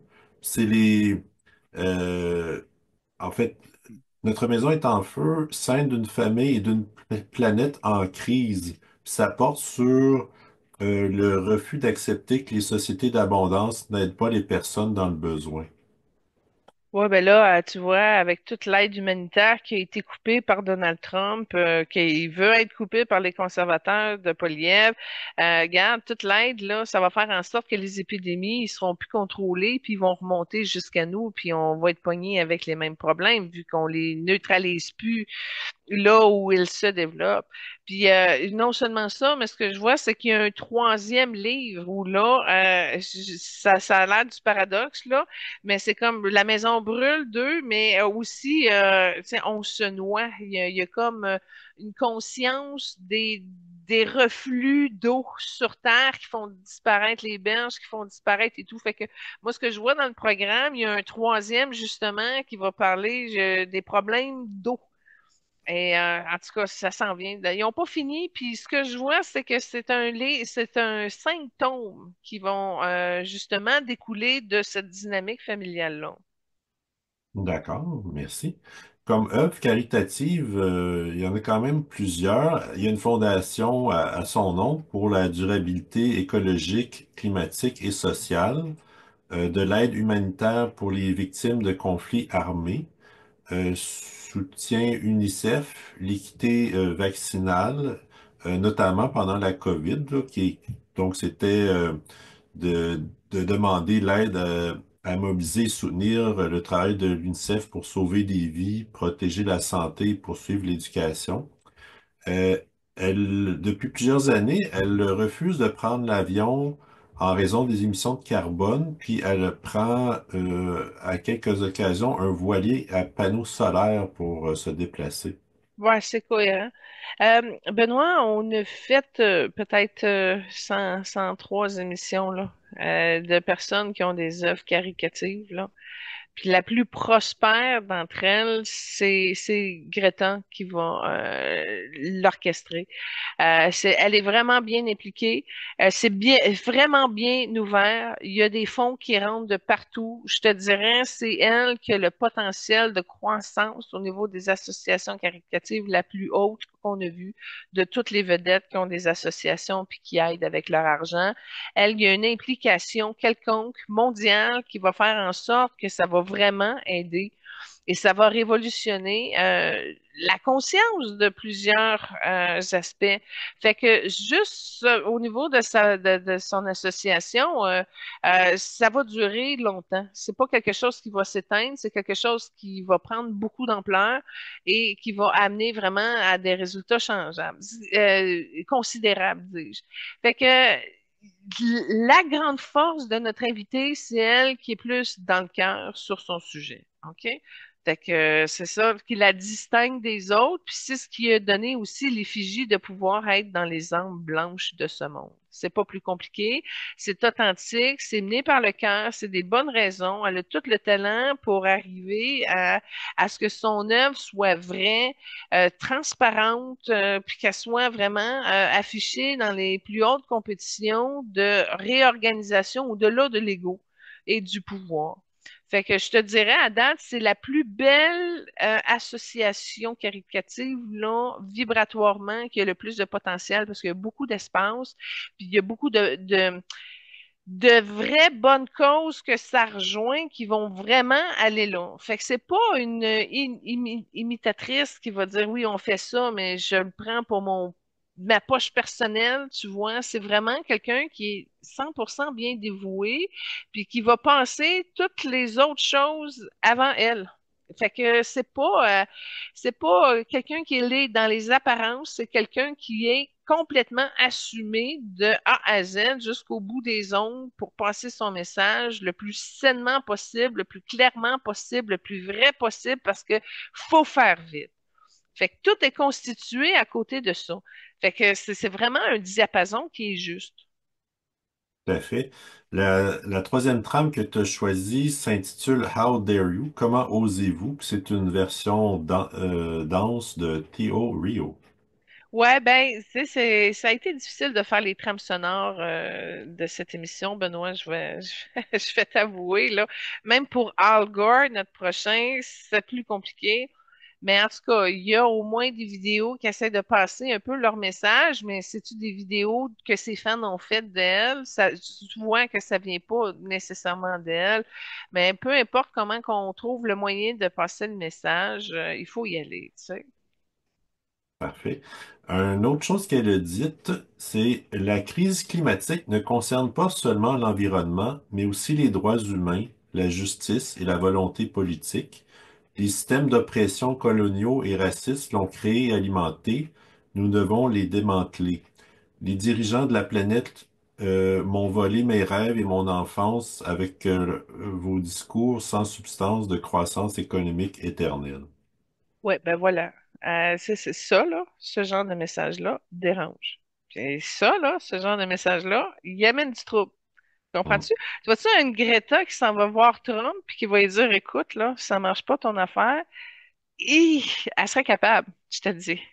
Mais Donald va réagir comme tout, il va s'en foutre, puis il va, tu sais, fait que c'est ça, ça prend de l'audace puis du courage, puis elle en a, puis c'est supporté aussi et nourri par sa famille, puis il y a beaucoup de rose qui vient de sa famille, puis ça l'aide vraiment. Fait qu'un peu de rose, un peu de bleu indigo, un peu de jaune, ça, c'est la dynamique qui vient aider, là, dans les bases de la mission de Greta. Mais tout le monde a accepté la mission, hein. C'est pas juste l'âme de Greta, là, tout a été coordonné et choisi par son plan de l'âme pour arriver à ce que ça marche. Puis c'est de l'authenticité, puis ça va marcher encore plus fort. Puis je te le dis, écoute, c'est comme une. J'ai vu sur les 5 prochaines années, il y a quelque chose qui va se passer, puis elle va doubler le genre de militant qui va être avec elle, puis qui va la supporter. Fait qu'elle a vraiment un effet magnétique à quelque part, qui est coordonné avec les avertissements environnementaux, là, parce que la Terre-Mère, elle continue à nous envoyer des signes. Puis ces interventions vont être très bien orchestrées avec les désastres qui vont s'en venir. Fait que non, elle n'a pas fini l'expression de son talent. Parfait. Moi, je vais terminer avec quelques liens avec d'autres célébrités qu'on a déjà vues. Hmm. Euh, à ses 16 ans, elle a été invitée par Arnold Schwarzenegger au sommet mondial des régions pour le climat. Puis elle a fait un discours justement en soulignant l'importance de la crise climatique. Ah, j'ai des frissons partout, puis je vibre encore. Très, très important. Puis ça, là, que Arnold ait fait ça, là, ça me touche. Je suis très heureux qu'Arnold ait ouvert cette porte-là. Ça, là, c'est génial. Puis Arnold, il y avait une dominance jaune, il y avait un peu de vert aussi, mais en tout cas, qu'il ait cette conscience-là, puis qu'il ait ouvert cette porte-là, je trouve ça cute. OK, je viens de voir, Arnold a déjà été sa ma tante dans une incarnation. Écoute, ça date de loin, c'est 1200 avant Jésus-Christ. Et il avait ouvert la porte justement comme ça. Elle avait perdu ses parents, puis il l'avait accueilli, il l'avait soigné. Ben, c'était sa tante, là. Fait que ça, c'est le fun. Il y a un retour là-dessus. Il y a deux autres célébrités qui ont offert leur soutien à Greta, Anne Hathaway et Leonardo DiCaprio. Puis DiCaprio, il a dit, ben, en fait, il l'a rencontrée, il a passé du temps avec elle. Il a dit, elle est une leader de ce monde. On sera jugé en fonction de nos actions pour permettre aux générations futures de profiter des mêmes conditions de vie sur cette planète que nous avons pris pour acquis. J'espère que son message est un éveil pour les leaders mondiaux que l'inaction est terminée. C'est grâce à de jeunes militants comme elle que je suis optimiste pour le futur. Anne Hathaway est jaune, Leonardo DiCaprio bleu cobalt, puis Leonardo DiCaprio a été impressionné. A été impressionné de la fusion de qui elle est et de son message et de la direction qui est portée. Puis ça l'a comme réconforté parce que Leonardo DiCaprio est quand même assez fort dans son message, dans sa communication en lien avec ces enjeux-là. Il a trouvé plus passionné et plus centré et plus pointé que lui. Il a trouvé comme l'équivalent de sa force ou plus même au niveau de son message parce que le blanc, il est plus fort que le bleu cobalt, là, si on regarde au niveau de la hiérarchie des familles d'hommes. Fait qu'il a été très impressionné, mais Greta aussi, même son impressionné, elle, son message est important dans l'optique où il y a plusieurs personnes qui le portent. Alors, le fait de rencontrer des pointures en environnement, comme en tout cas au niveau de leur message, de leur communication, comme Schwarzenegger, ça fait longtemps qu'on sait qu'il est concerné. Là, il a beaucoup milité sur plusieurs causes environnementales. Leonardo DiCaprio, puis Anne Hathaway aussi. Moins, c'est plus discret au niveau de Anne, mais la sensibilité est là, est très douce. Fait que je trouve ça le fun qu'il y ait comme des belles ouvertures qui se joignent à ce message-là pour arriver à apporter de la crédibilité parce que il y a bien des fermés et bornés que ça leur prend justement du name dropping pour arriver à s'ouvrir un petit peu plus à la cause puis dire OK, je pourrais peut-être faire un peu mieux puis changer quelque chose. Fait que c'est un travail d'équipe de masse, c'est ça qu'elle est en mesure de coordonner et de gérer. Puis comme je te dis, elle va le faire au niveau mondial avec des hautes fonctions. Puis elle va le faire avec toute une humanité, une humilité, avec quelque chose qui va être coordonné pour que ça ait un effet véritable. Puis c'est ça qui fait en sorte que ces personnalités-là lui ouvrent l'intérêt, hein, du moins une oreille, parce que justement, elle est en train de développer ce réseau-là qui va faire une différence et le rendre efficace. Puis si je regarde, il y a un point tournant au niveau de la Terre, au niveau des années 2050, elle va être prête, elle va être installée, puis c'est vraiment quelque chose qui va faire en sorte que ça passe ou ça casse. Fait que non, je trouve que c'est une des grandes ambassadrices de ce monde qui a vraiment compris et qui va militer pour récupérer le pouvoir de la lumière et de la conscience pour faire des choix sages au niveau des politiciens qu'on élu, tu sais. Parfait. Ben, moi, ça conclut ce que j'avais sur Greta. On va la bénir, on va la remercier, puis on partage de cœur à cœur.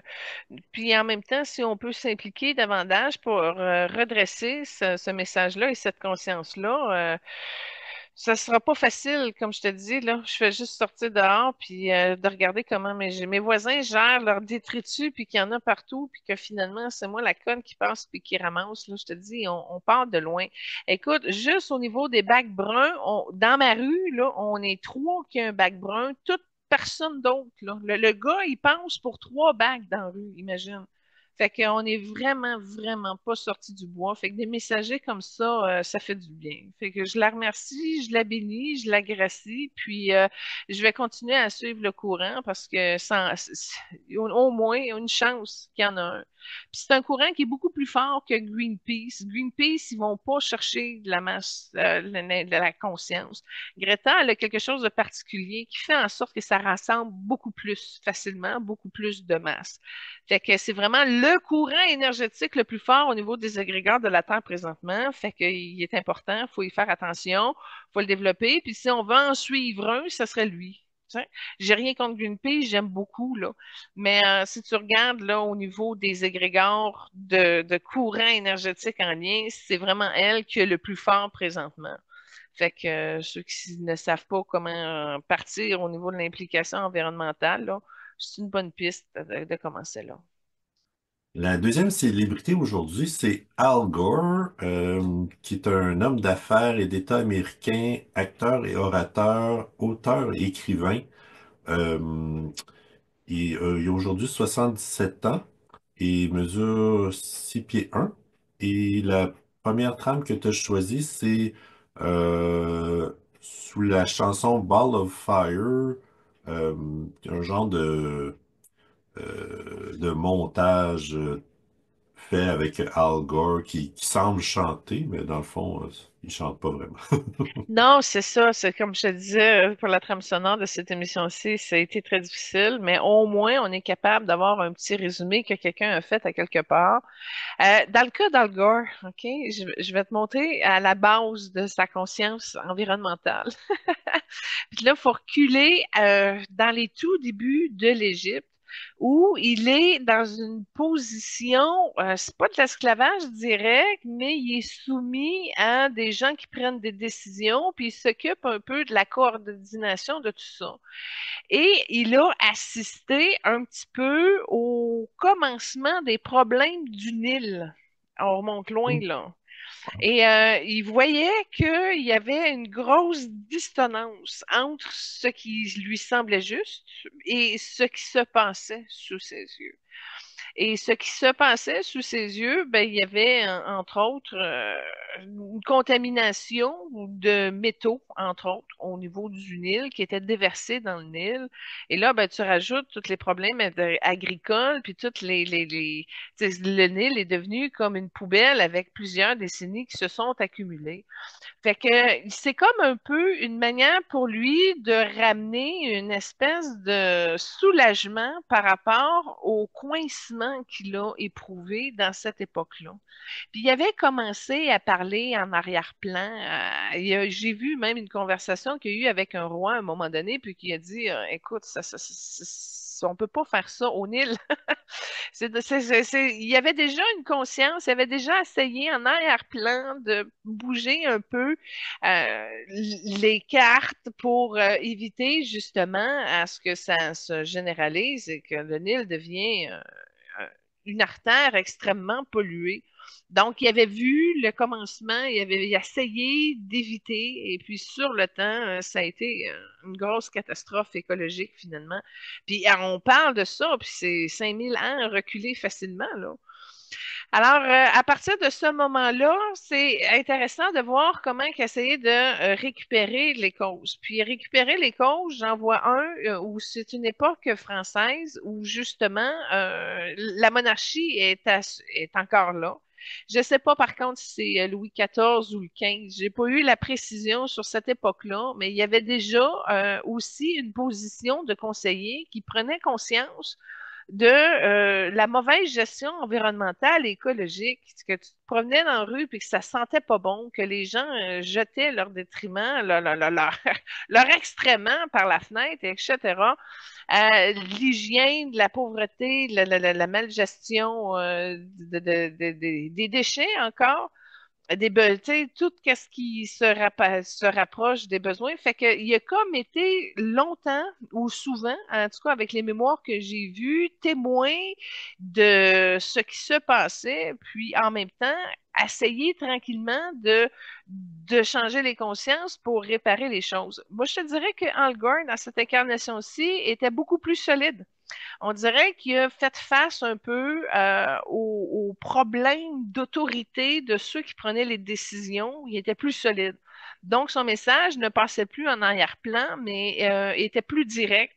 Et en même temps, je le vois très de connivence avec la communauté scientifique. Il se tient beaucoup au courant de ce qui se passe. Entre autres, la bataille du plomb dans l'essence qu'on a eue là, dans les années 1900 au niveau des États-Unis. Il y avait vraiment une conscience à ce niveau-là, puis qu'il a milité aussi pour arrêter ces désastres-là du plomb. Il a aidé le scientifique qui avait cette conscience-là. Donc, il y a vraiment comme un effet plus assuré de son âme, de son être, qui a réussi à baigner dans le rose pour être capable de porter son message un petit peu plus droit. Il est venu travailler sa solidité dans le message environnemental et il a essayé de plusieurs façons. Il ne l'a pas assumé directement tout de suite. En passant, on voit qu'il y a eu l'expression de ses talents avec d'autres dons qu'il a mis de l'avant. Mais d'un autre côté, c'est quelque chose qui était intrinsèque en lui, puis que tu pouvais pas vraiment le déloger, puis qu'il y avait vraiment encore ce sentiment-là d'être témoin sans rien faire, l'impuissance.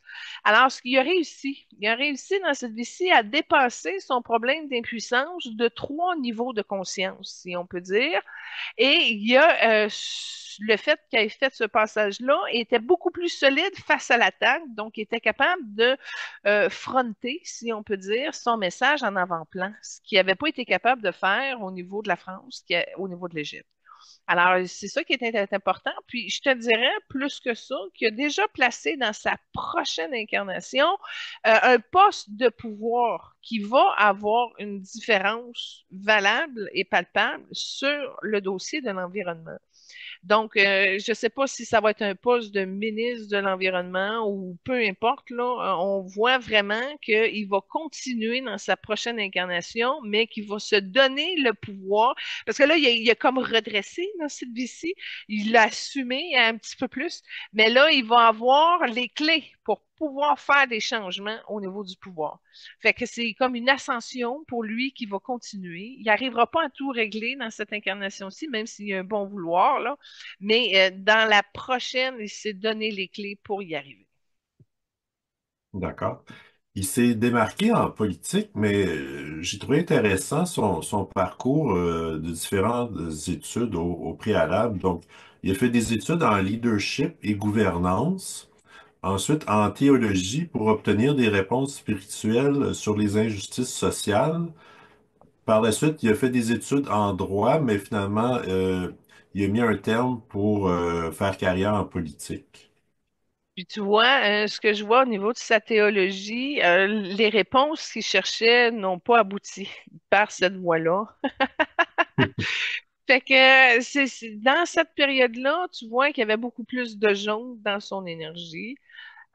Son droit, il a bloqué, tout simplement pour l'unique raison qu'il a vu qu'au niveau de la loi, il y a rien qui se passe là. OK? Ça, c'est clair. La loi est appliquée, elle est décidée, elle est appliquée, puis ça reste comme ça.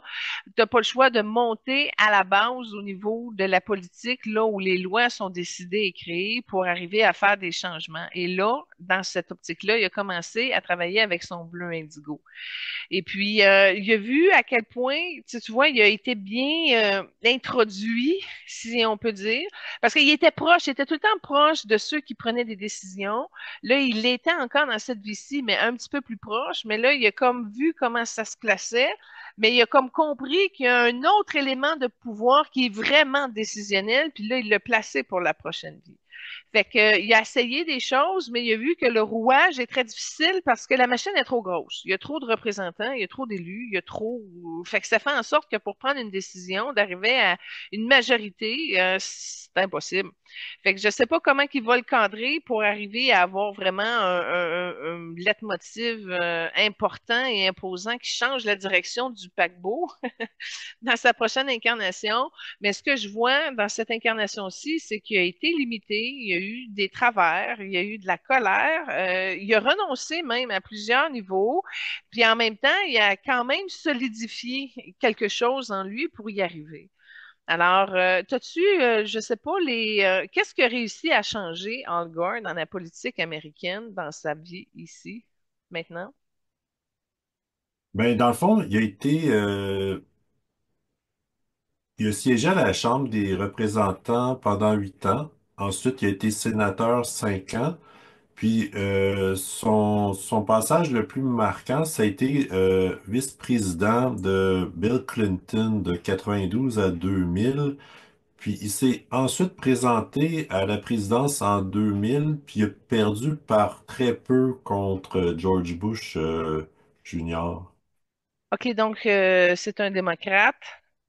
Ouais, Puis exact. il a réussi quoi à bouger? Tu sais, le vice-président, il s'est rendu quand même assez très proche, là. Il a réussi à bouger quoi au niveau environnemental? Euh, ben dans le fond, Comme, comme président, pas comme président, mais au niveau politique, il a quand même fait des améliorations, donc des réformes pour simplifier et l'administration, lutter contre les fraudes.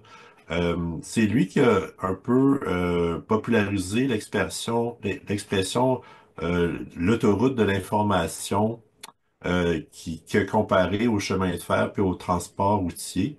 Euh, Lorsqu'il était vice-président que l'Internet est devenu accessible au grand public, dans les écoles, dans les bibliothèques.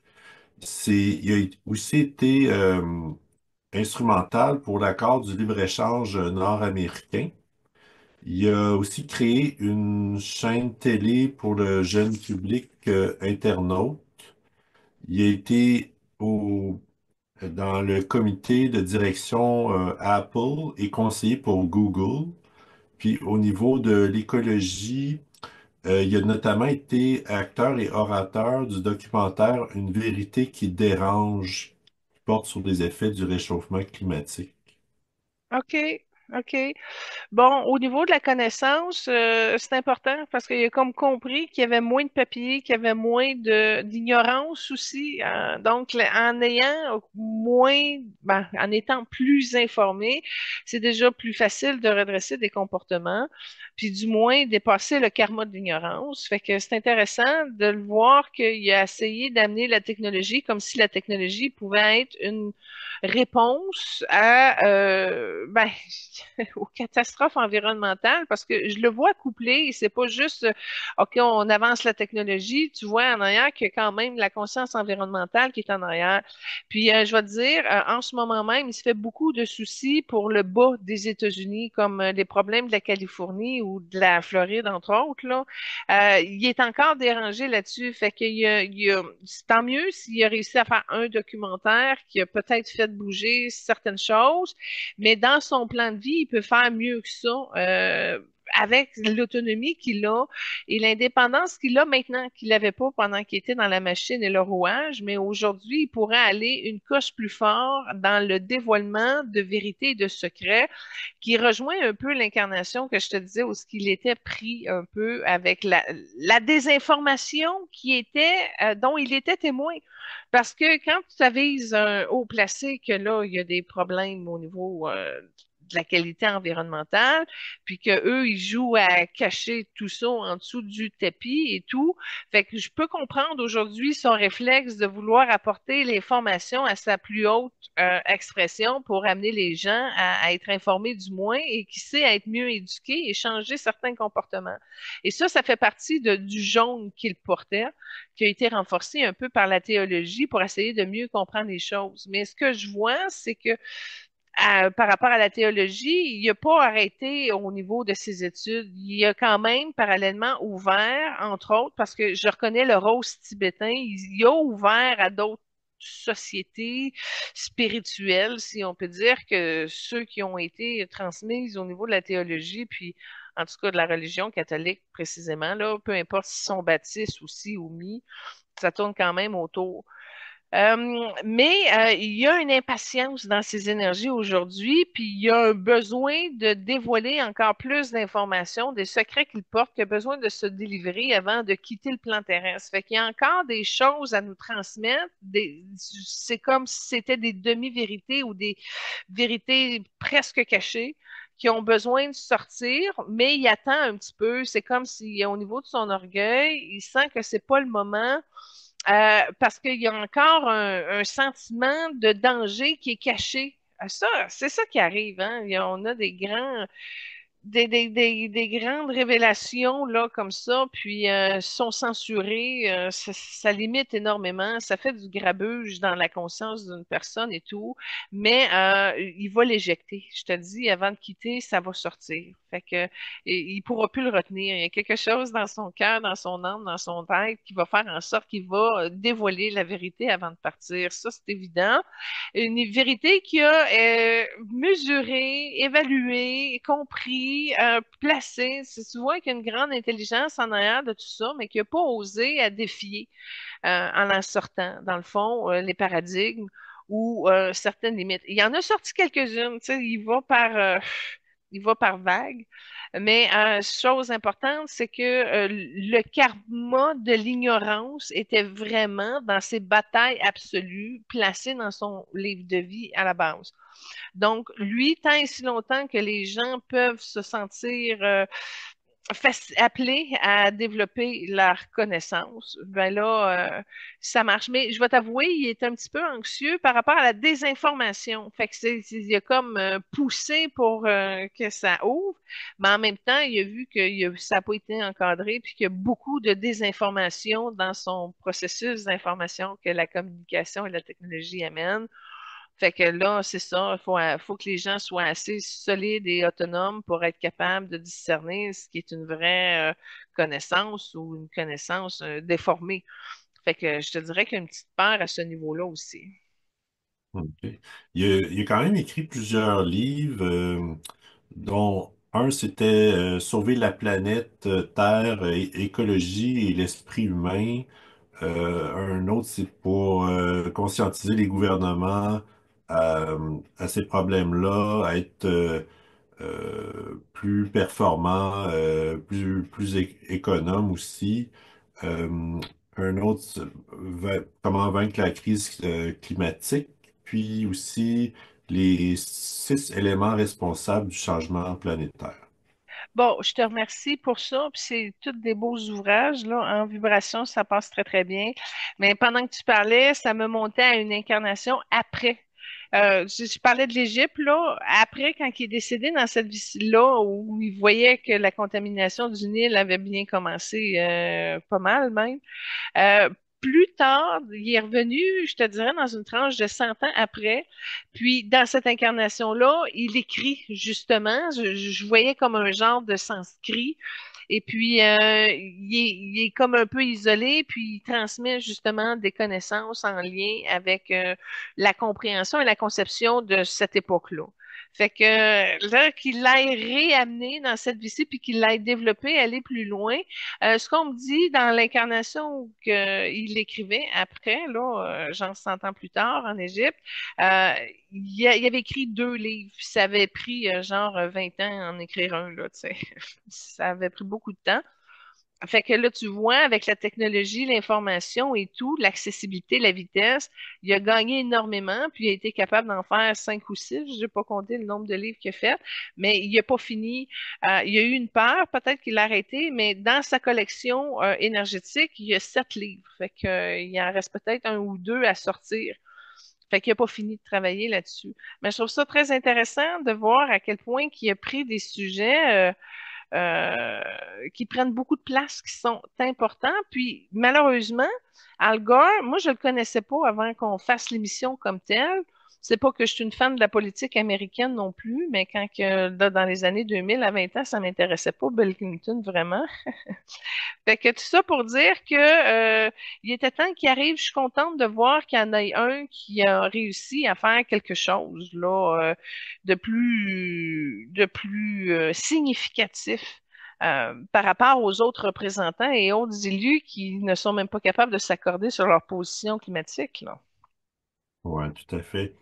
Comme deuxième trame, tu as choisi un remix qui s'intitule You Can Just Do It. Ben voilà, c'est aussi simple que ça.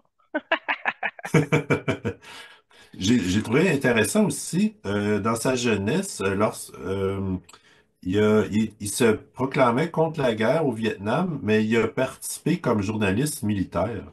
Oui, puis je pourrais, son père a fait l'armée aussi. Fait que, ben, tu vois, hein, ça faisait partie de sa lignée, puis ça faisait partie aussi de sa compréhension pour qu'elle soit plus juste.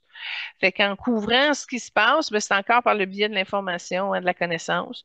Fait que ça permettait aux gens d'avoir une meilleure conscience. Fait que, bien sûr, il a été courageux de passer par là, mais ça faisait partie de son bagage d'ADN, si on peut dire, pour arriver à mieux comprendre la structure patriotique des États-Unis, hein. Ça fait partie de la fibre des Américains. Fait qu'au moins, il a été investigué, il a été voir pour mieux comprendre. Moi, j'appelle ça de la bravoure. Oui, tout à fait. Il y a eu quand même une stabilité au niveau familial. Il a été marié pendant 40 ans et ils ont eu 4 enfants. Euh, Sa femme, je vais dire, en énergie, là, était heureuse, puis elle était porteuse d'amour, puis ça y a amené une partie, oh mon Dieu, facile, réconfortante, plaisante. Fait que tu vois que son environnement familial lui a servi de base et de réconfort pour pouvoir déployer sa mission au niveau politique. Fait que là, tu as dit que ça a duré 40 ans. Quoi, sa femme est morte? Ben, ils se sont séparés après 40 ans. Je suis pas certain qu'est-ce Bon, qu'il en est advenu, mais... OK, c'est pas grave. Mais en tout cas, tout ça pour dire que cette femme-là est encore heureuse, même si elle n'est plus avec, là, peu importe physiquement ou énergétiquement. Mais elle est très contente de cette relation-là. Fait que d'après moi, ça a dû être en bonne amie, en bonne et due forme, ou peu importe comment ça s'est placé. Mais aujourd'hui, cette femme-là est encore très heureuse de ce qu'elle a bâti au niveau de sa famille. Fait que c'est pas une relation de couple qui a été très difficile, là. OK, Même si elle parfait. est terminée, peu importe comment. Comme œuvre caritative, bon, on en a glissé un mot précédemment, mais c'est beaucoup au niveau de la communication, l'information, l'éducation, les nouvelles technologies, protection de l'environnement. D'ailleurs, c'était un des rares aux États-Unis qui était en faveur du protocole de Kyoto à l'époque.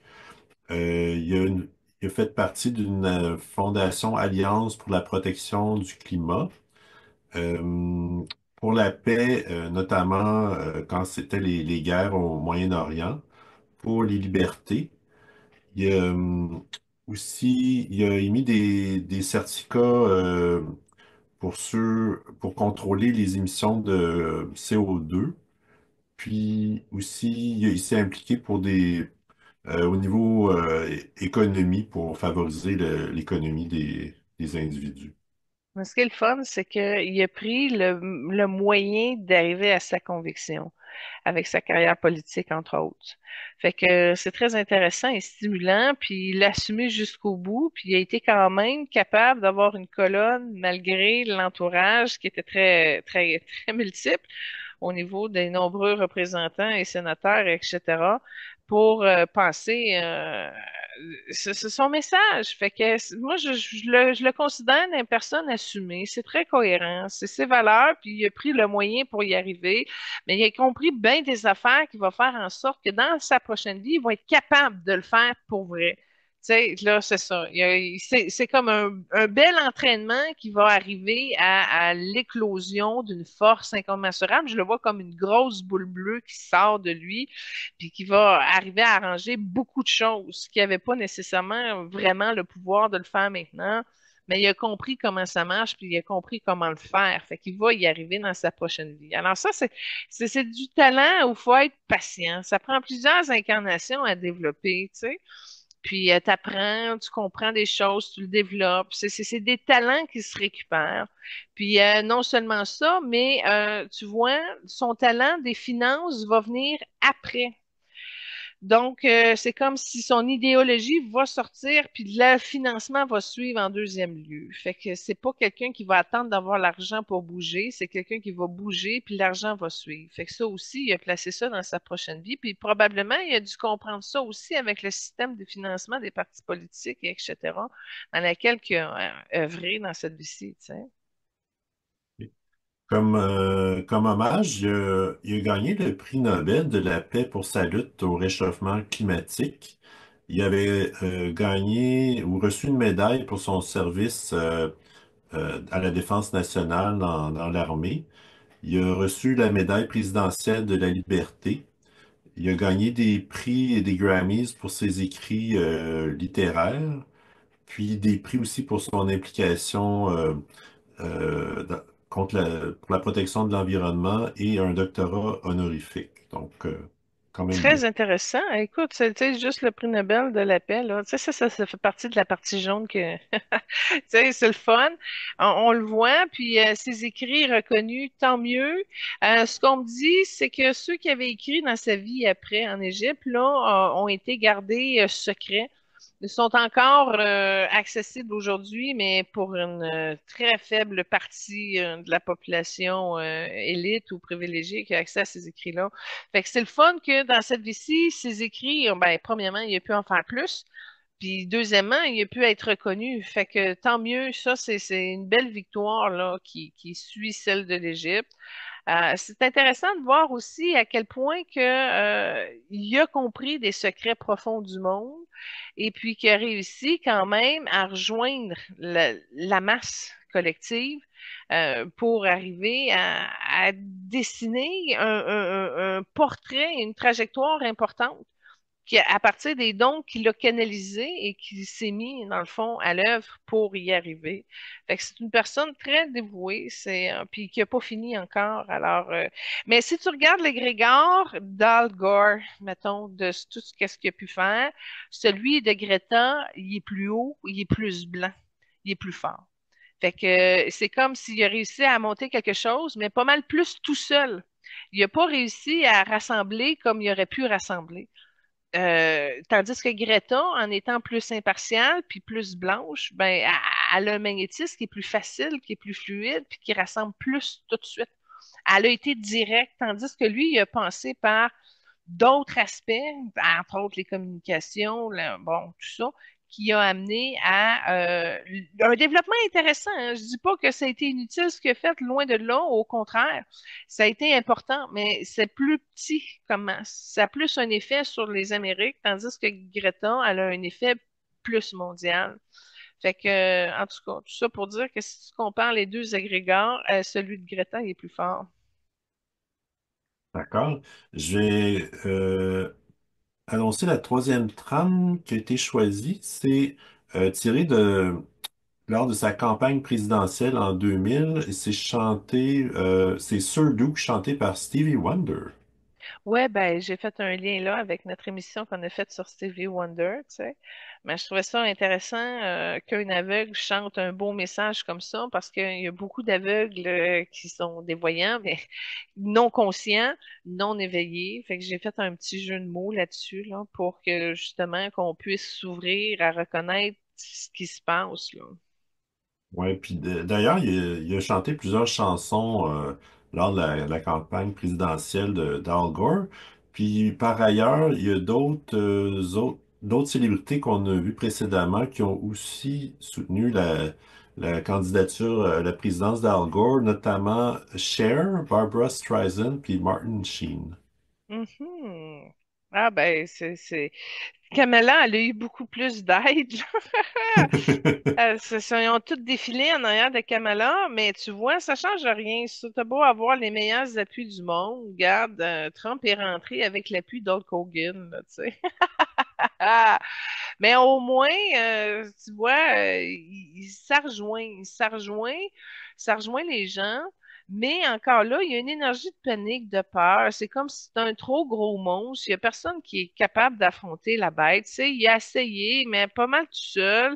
Il y a des gens qui ont essayé de se joindre, mais quand même, la conscience n'est pas portée. Puis les États-Unis d'Amérique sont divisés sur le sujet. Puis dans les 100 dernières années, ils l'étaient déjà. Ils l'étaient avant, puis ils vont l'être encore. Puis tu vois, pendant que je disais ça, il y a comme un rayon vert qui est venu les aider un peu. Fait que tant mieux, ça en prend qu'ils font force, mais encore là, tu vois, il n'a pas réussi à avoir accès à la présidence, puis il aurait fait quoi de plus? Ça aussi, c'est une autre affaire. C'est pas dit dans l'histoire, mais ça va être dans sa prochaine version. Parfait. Mais en tout cas, on va souhaiter que Greta puisse compter sur des hauts placés de différents pays qui vont être éveillés comme elle pour renverser la vapeur puis améliorer le sort de notre belle planète. Mais ils se sont pas rencontrés, les deux? Al Gore et Greta, bonne question. J'ai pas l'impression. Peut-être que oui, mais ça n'a pas été dit en fait. Ça peut-être l'inspiration du prochain livre sera au niveau de leur rencontre, mais en tout cas, c'est pas grave. Moi, quand je regarde au niveau du potentiel de rencontre, Greta est beaucoup occupée. Je sais pas pourquoi. On dirait que c'est elle qui, pas n'a pas le temps, mais en tout cas, c'est pas dans son parcours de vision pour l'instant. Fait qu'on va peut-être lui souhaiter une belle rencontre avec Al Gore qui pourrait peut-être les auto-stimuler, lui à écrire ben, ses 7 livres d'un coup qui lui restent. Puis Greta, ça va peut-être lui amener justement son prochain livre aussi. Alors, c'est peut-être une rencontre qui va pouvoir bouger les espaces. Puis de toute façon, c'est peut-être une belle coïncidence qu'on les mette les deux ensemble. Il y a peut-être un rapprochement qui s'est fait en énergie avec leur âme. Alors, adviendra que pourra. Ben, en fait, je vois des photos des deux hein, ensemble, donc forcément, ils ont dû se rencontrer. Tant mieux, tant mieux. Ah, ben c'est le fun que tu aies trouvé ça pendant que Puis c'est évidemment, super. Al Gore, il soutient Greta dans ses efforts parce que il est du même avis.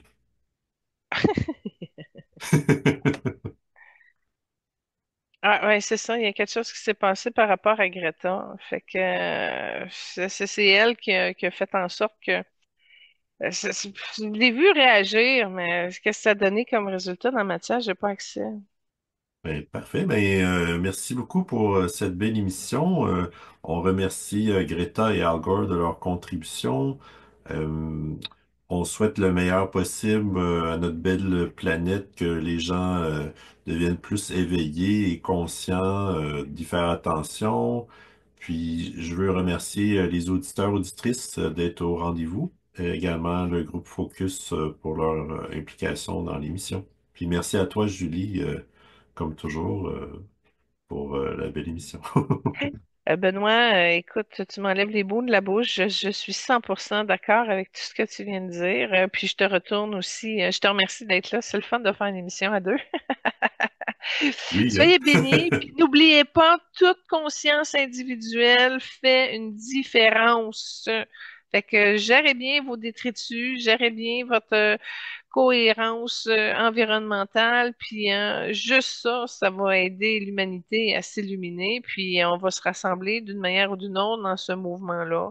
Alors, c'est très important parce que ça joue beaucoup sur la survie de l'espèce humaine, mais de toutes les espèces du royaume de la Terre sont aussi en difficulté avec cette non-responsabilité-là de nos détritus. Tu sais, tu regardes juste nos océans, nos tortues sont poignées dans des masses de filets de COVID ou de masques protecteurs, dans des bouteilles, dans des si, dans des mi. Tous les animaux ont de la misère à composer avec notre non-responsabilité environnementale. Écoute, C'est très désolant. Fait qu'on va mettre beaucoup de compassion là-dessus, beaucoup de lumière, puis on va souhaiter beaucoup d'amour pour en générer et en vibrer beaucoup, parce que vraiment, la Terre en a définitivement beaucoup besoin. Puis si on le fait pas, ben on va payer la conséquence de l'autre côté aussi, avec tous les dérèglements là, qui vont trop de feu, trop d'inondations, trop de tremblements, trop de tornades, trop de ci, trop de mi. Puis là, ben c'est ça, nos villes sont ravagées, puis on continue à être dans peur, à injecter de l'argent à mauvaise place. C'est de la prévention. Tu le fais bien, puis après ça, ben, le problème est diminué. Mais ça, c'est des décennies de conscience qu'on a à rattraper, tu sais. Alors, en tout cas, en ce jour de la Terre, je vous souhaite d'alléger toute la peine qui a été généré parce que vous avez été témoin de comportements destructeurs et de haine envers notre monde. Alors, que nous puissions être allégés et bénis pour pouvoir avancer au-delà de notre ego et des pièges du pouvoir pour nous libérer et faire avancer l'évolution de la Terre dans le respect qu'elle mérite. Merci beaucoup. À la prochaine. Soyez bénis, namasté.